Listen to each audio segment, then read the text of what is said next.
జనసేన కార్యకర్తల ఆత్మీయ సమ్మేళనం జరిగింది. ఈ కార్యక్రమానికి ముఖ్య అతిథిగా పాల్గొన్నారు పి గన్నవరం ఎమ్మెల్యే గిడ్డి సత్యనారాయణ.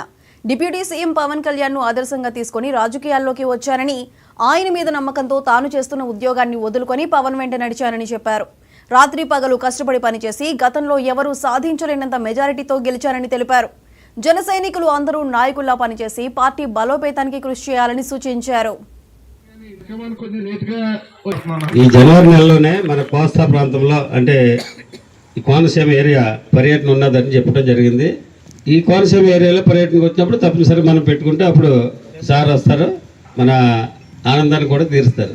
అది కొద్ది రోజుల క్రితం జరిగినటువంటి నీటి సంఘాల్లో కానీ అలాగే కోఆపరేటివ్ సొసైటీస్లో కానీ చాలా పారదర్శకంగా చేయటం జరిగింది. ఏ ఒక్కరు కూడా ఇబ్బంది పడకుండా మేము ఏదైతే నిర్ణయించామో, ఎవరినైతే నిర్ణయించామో వాళ్ళనే ఎన్నుకోవడం జరిగింది. తెలుగుదేశంలో కానీ బీజేపీలో కానీ ఎవరో కూడా వ్యతిరేకించలేదు. దానికి పెద్ద కమిటీ కూడా వేయలేదు. నేను తెలుగుదేశం తరఫు నుండి నామాని రాంబాబు గారిని కూర్చోబెట్టి ఈ విధంగా చేద్దాం, ఈ విధంగా తీసుకుందాం అంటే చాలా సంతోషపడ్డారు. ఆ పార్టీకి ఇన్ఛార్జి లేరు, కానీ రాష్ట్రంలోనే అత్యధికమైనటువంటి మెజార్టీ తోటి స్థానిక సంస్థల్లో నెగ్గడం జరిగింది. మీరు కూడా ఆ విధమైనటువంటి రిజల్ట్ తీసిరండి, అప్పుడు మీకు కూడా సేమ్ ప్రాతినిధ్యం వస్తుంది. దయచేసి అర్థం చేసుకోండి. వైసీపీ ఇరిగేషన్ వ్యవస్థను భ్రష్టు పట్టించిందన్నారు ఎమ్మెల్యే పితాని సత్యనారాయణ. పశ్చిమ గోదావరి జిల్లా పెనుమంట్ర మండలం మార్టేరులోని శ్రీ వేణుగోపాలస్వామి ఆడిటోరియంలో నీటి సంఘాలు, వాటర్ డిస్ట్రిబ్యూటర్ సంఘాల అభినందన సభ నిర్వహించారు. ఈ కార్యక్రమానికి హాజరైన ఎమ్మెల్యే ఇరిగేషన్ అధికారులు, నీటి సంఘాల ప్రతినిధుల సమన్వయంతో శివారు భూములకు ప్రణాళికాబద్ధంగా సాగునీరు అందించాలని కోరారు. రైతాంగ సమస్యలను ఎప్పటికప్పుడు ప్రభుత్వం దృష్టికి తీసుకువచ్చి సమస్య పరిష్కారానికి కృషి చేయాలని నీటి సంఘాలను కోరారు. డ్రైనేజీ, కాలువల పూడిక తీత పనులు, అవుట్లెట్, ఇన్లెట్ పనులు అవసరాలను బట్టి సిద్ధం చేయాలని ఆదేశించారు.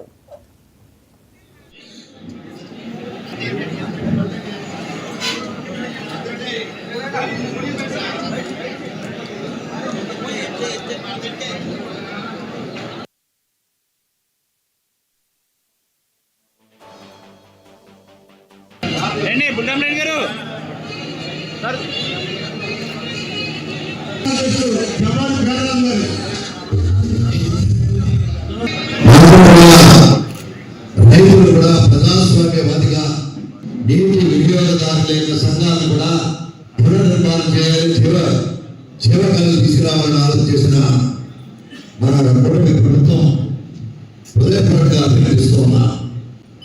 ఈనాడు దాంట్లో భాగంగానే మీ సమస్యలు, రైతు వారి సమస్యలు, రైతుకు సంబంధించిన అనేక సమస్యలతో పాటు నీటి పారుదల సమస్యలు కూడా మీరు భాగస్వామ్యం తీసుకుని రైతుల సమస్యలకు అండగా నిలబడి చెప్పే ఒక కార్యక్రమాన్ని ఎన్నికల ప్రకారం జరిగిన సందర్భంగా దాంట్లో ఎన్నికైన నీటి వినియోగదారు సంఘాల యొక్క